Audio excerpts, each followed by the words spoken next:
Pada zaman dahulu kala di wilayah terpencil di Jawa Tengah, ada seorang janda miskin.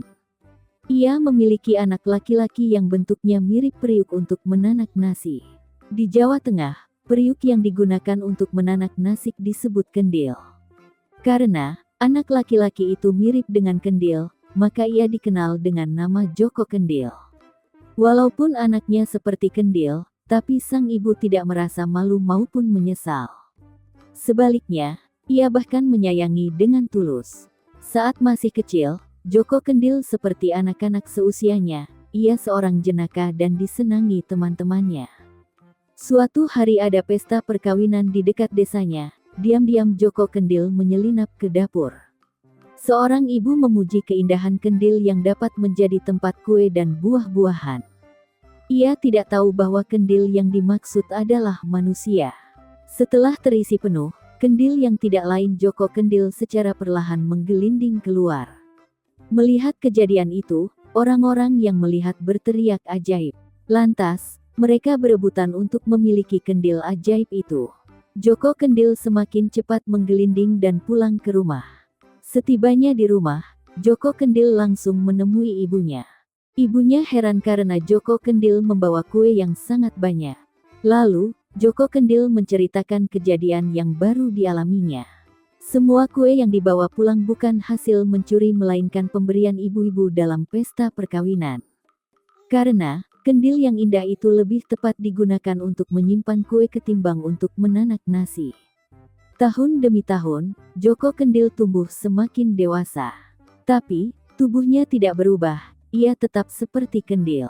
Suatu hari, Joko Kendil mengutarakan keinginannya menikah pada ibunya. Ibunya bingung, siapa yang mau menikah dengan anak berbentuk kendil? Ibunya semakin dibuat bingung, karena Joko Kendil hanya mau menikah dengan puteri raja.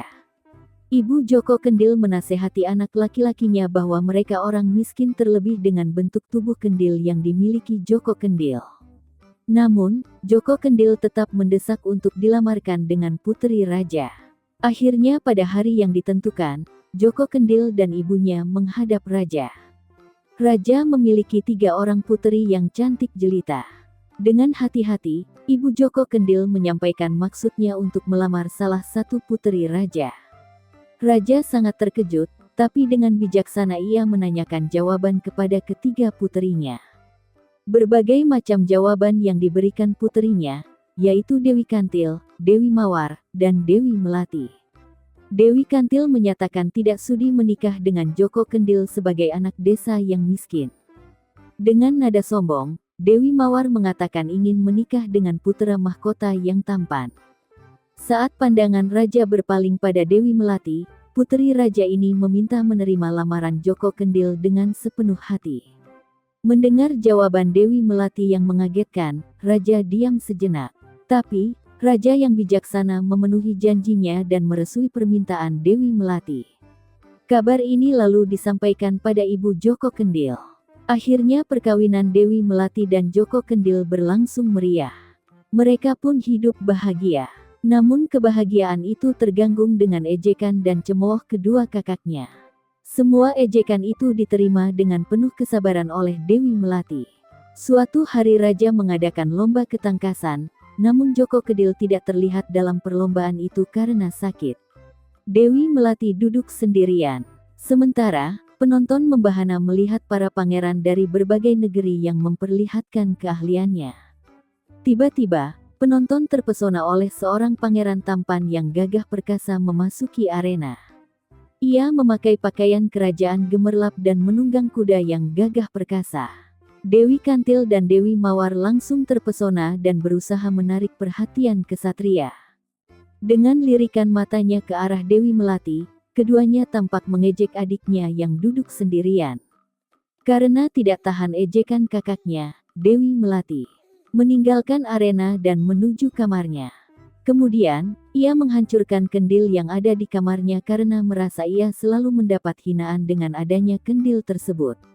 Setelah kendil hancur, muncul kesatria tampan persis seperti di arena perlombaan. Dewi Melati kaget dan menanyakan keberadaan kesatria tampan itu.